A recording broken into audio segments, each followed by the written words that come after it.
Hey there, everybody. Are you a progressively inclined individual who is interested in firearms or, more importantly, effective self-defense? Well, boy, howdy, do I have the channel for you. This is Fledgling Tactical. My name is Josh, and I'm here to share my journey to proficiency with you guys. Just at the front end of this video, I just want to say that I am not a professional. I am not a instructor in any way. I'm just here to share with you guys what I learn about firearms and firearms handling.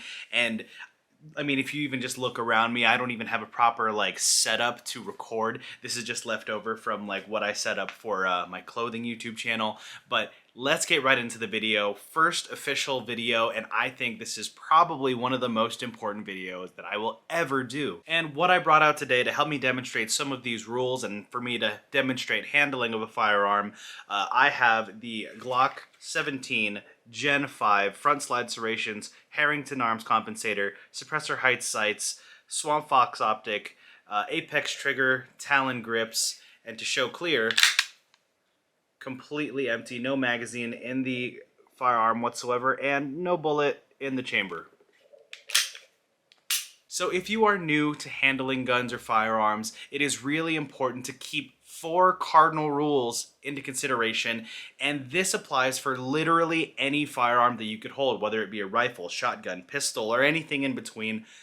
All these 4 rules still apply no matter what you're doing. First of which is going to be what I consider to be the most important rule, is treat every firearm as if it's loaded. Now, what exactly does that look like in practice? Well, imagine a situation where somebody hands you a gun to use. Well, you're going to go ahead and grab that firearm. You're going to make sure that finger does not touch the trigger whatsoever. In the first stages of you handling the gun, you're going to make sure the gun is pointed in a safe direction, and you're going to assume that every gun is loaded, so you're going to assume that there is a bullet ready to be fired. Well, to make sure that this gun is safe to handle, you're going to go ahead and either check the chamber, which this is called a press check, where you just pull back the slide just a little bit to see.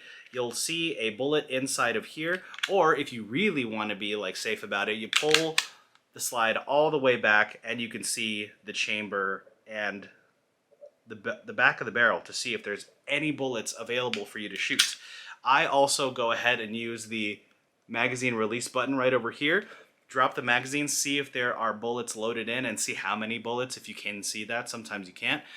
And then lastly, I go ahead and make sure you know how to use the safety on your firearm. So this is a Glock, which tends to have a trigger safety. So there is kind of 2 notches. There's the trigger itself, and then there's a forward notch. This trigger will not pull unless you depress the trigger safety. And now you can pull the trigger.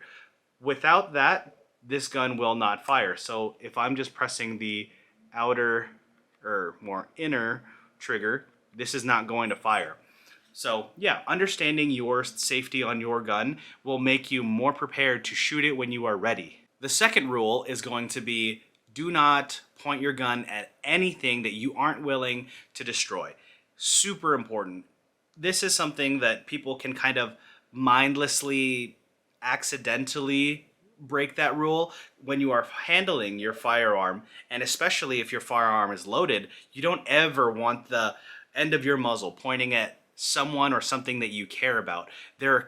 Accidents do happen. We try our best not to allow them to happen, but they do happen from time to time. So to mitigate any sort of potential danger, make sure that gun is pointed in a safe direction always, even if it's empty. If you do end up accidentally pointing your gun, say, at someone that you don't intend to, it is called flagging them, and that is a very dangerous situation where they don't know if they could get injured if an accident happens. So keep it pointed in a safe direction. If you're out of range, keep it pointed down range.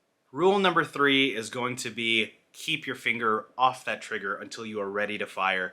This one is one that I see it's very easily broken, because sometimes people find it comfortable to hold their firearm and just rest their finger on the trigger. I hate that. Whenever I see someone doing that, it makes me really nervous. Do not put your finger on the trigger until you're ready to fire. Even if I'm looking down range and trying to get my sights aligned, whether they be iron sights or red dot, and trying to get everything, dialed in for me to shoot, my finger is still straight. I don't want any accidental trigger pulls. It is just practice. Some firearms actually have like a pad that is here, like a textured pad, so it's more comfortable to rest your finger in that area. But generally speaking, just keep your finger off the trigger until you are ready to fire. And the last cardinal rule is going to be know your target and what is beyond it or behind it. This is something that everybody needs to consider, because the first part of the statement is know your target. Yes, you should know what you're shooting at. Yes, you need to confirm what you're shooting at. You don't want to inadvertently cause damage to something, God forbid, someone, and you need to know what you are shooting at. You need to confirm. And two, what is behind it or beyond it? Bullets, by the rules of physics, will hopefully hit the target and penetrate, go past that target, and could potentially damage something or someone. Super important to understand and be spatially aware of what it is you're shooting at, because knowing what's behind your target may be that much more important than actually just hitting your target. This is just all general rules to be safe around any gun, no matter what kind of gun or firearm or weapon it is. So just as a quick recap on the 4 cardinal rules of handling guns: number 1, treat every gun as if it's loaded. Number 2 is going to be don't point your gun at anything that you aren't willing to destroy. Number 3 is keep your finger off the trigger until you are ready to fire. And number 4 is going to be understand what your target is and what's beyond or behind it. Sear these 4 rules into your head, into your mindset whenever you are handling a weapon, your gun, someone else's, someone's allowing you to shoot their gun. Really, really, really important to make sure that you understand these concepts through and through. You'll be safer for it, and the people around you will also be safer for it. And that's ultimately what I want in this hobby. I want to be safe. I want to be able to have the self-discipline to be able to handle a firearm responsibly, and I also want to be able to respond to a dangerous situation should a dangerous situation ever find me. Let me also know if you guys have other like general rules around handling firearms yourselves. I would love to learn more from you guys or whoever catches this video, and I appreciate your guys' time. I'll see you guys in the next video.